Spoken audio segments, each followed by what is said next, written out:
Good afternoon, my Real News Midday TV family. Welcome back to the channel for another news update.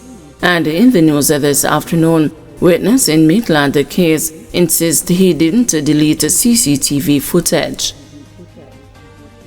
A neighbor of Constable Noel Maitland testified on Tuesday that he did not cause footage from a closed-circuit television camera system at his Chelsea Manor apartment in St. Andrew to be erased in 2022.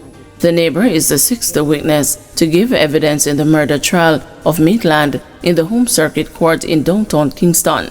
Maitland is charged with murder and perverting the lawful burial of a corpse following the disappearance of his 24-year-old girlfriend, Donna Lee Donaldson, in July 2020.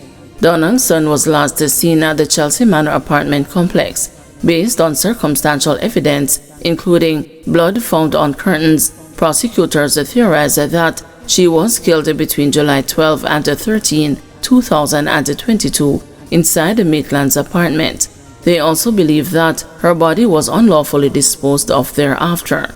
CCTV footage was said to have captured when Donaldson arrived at the apartment, but none showed when she left. On Monday, during the trial, the neighbor admitted that CCTV footage was only stored for 5 days before it was deleted automatically. He said he did not know that was how the system worked and that he only learned of this when investigators from the Independent Commission of Investigations came to his apartment for the camera system to help gather evidence in the case. During cross-examination by attorney-at-law Christopher Townsend on Tuesday, the neighbor was asked if he had erased the camera footage. "No, I did not erase the footage," the witness replied. Townsend asked him whether he did anything that caused the footage to be erased. "No, I did not," the witness answered. During re-examination conducted by prosecutor Claudette Thompson, the witness was asked if he recalled telling the court previously that he had checked the cameras to see if they were properly functioning. The witness said yes. Thompson then sought to find out whether he had checked to determine if the cameras were actually recording. "I would not have checked to see if the recording function was working properly," he answered. Thompson then asked the witness if he knew how to check if the recording function was working properly. "No, I didn't know how to check it," he stated. In continuing her probe, Thompson said, "You told the court that Mr. Maitland told you he wanted to see footage because someone had gone missing." Thompson asked why he had not called the police, especially after claiming that he felt pressured by Maitland, who had allegedly asked him repeatedly if he could delete the footage after viewing it in the neighbor's apartment. The witness said he did not have any information at the time regarding the case or a missing person, and that he never saw anything incriminating on the footage that would have prompted him to call the police. "At that point, I had not seen anything online, so I did not have that context," he explained. He said it wasn't until he saw certain things on the internet and after receiving a call from his mother that he began to suspect something was not right. Kingston 6 man accused of fleecing over $3 million from businesswoman remanded. A Kingston man accused of fleecing a businesswoman of more than $3 million was remanded in custody when he appeared in the Kingston and the St. Andrew Parish Court on Tuesday. 37-year-old Garrett Savory of Paddington Avenue, Kingston 6, was charged on Tuesday, April 29, with 4 counts of obtaining money by false pretense. Savory, who is currently in the process of securing legal representation, informed the senior parish judge, Sancho Burrell, that he expects to finalize arrangements for his defense within the next 2 weeks. According to allegations, the matter dates back to 2015, when Savory became acquainted with the complainant's daughter and subsequently formed a friendship. Over time, he was introduced to the rest of the family and grew particularly close to the complainant, a businesswoman. It is alleged that Savory exploited the woman's trust and emotions by fabricating stories concerning threats to her family's well-being. In order to protect the family, he reportedly solicited large sums of money from her. The complainant is said to have made 3 separate cash payments of $500,000 each to Savory. Additionally, She handed over US $20,000 after he claimed he could secure American citizenship for her granddaughter. However, none of the promises were fulfilled, and it is alleged that Savory kept the funds for personal use.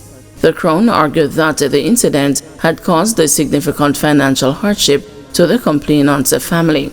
During the presentation of the Crown's case, Savory was observed turning to look at individuals seated in the public gallery, a gesture which Judge Burrell remarked was rather curious.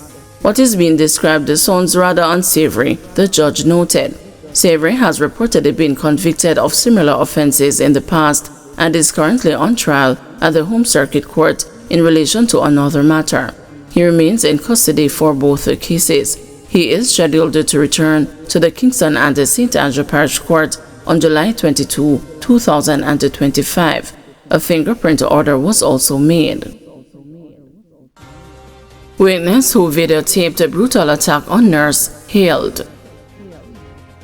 A Nurses Association of Jamaica official is hailing the individual who captured the footage of the brutal beating of a nurse on May 13, which resulted in nationwide condemnation and the arrest of the alleged perpetrator.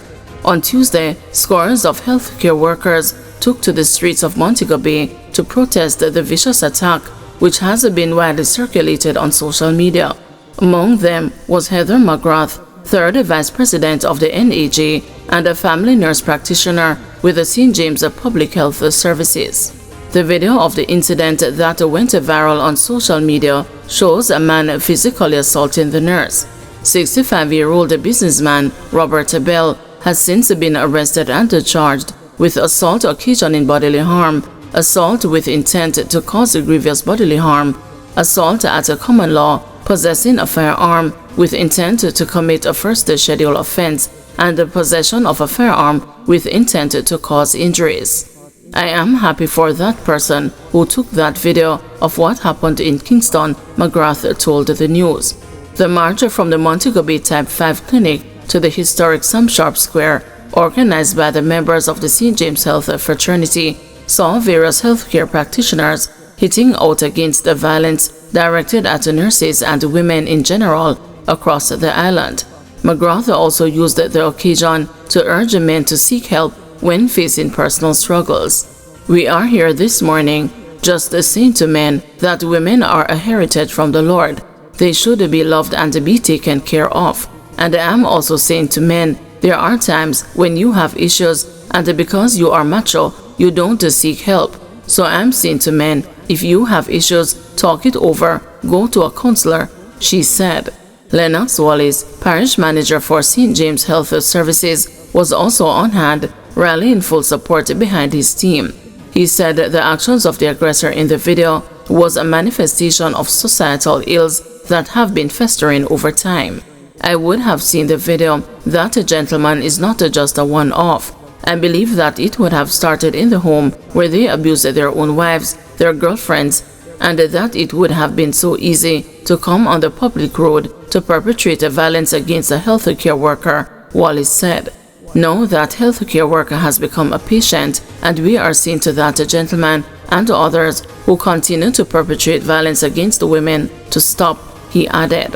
He also used the occasion to urge women to stop suffering in silence out of fear of losing financial support from men. Women walk away from violence producers, walk away from indiscipline, and I am here today to support my healthcare workers, he said. Meanwhile, senior public health nurse at the St. James Health Department, Jennifer Pearson, said a protest action will continue as long as violence against the women and the children continues. We are registering our support against the violence which is being perpetrated in the society against our women and our children. We are particularly incensed by what has happened to the nurse in Kingston, and so we will continue to register our protest until this sort of behavior stops, Pearson said. Reports from the police are that on Tuesday, May 13, around 7:15 p.m., the nurse was on her way to work when her vehicle was impeded by a vehicle that was being driven by Bell. A dispute ensued between the two individuals, during which the woman was physically assaulted. Guys, thank you for watching. See you this evening at 6 p.m. for another news update.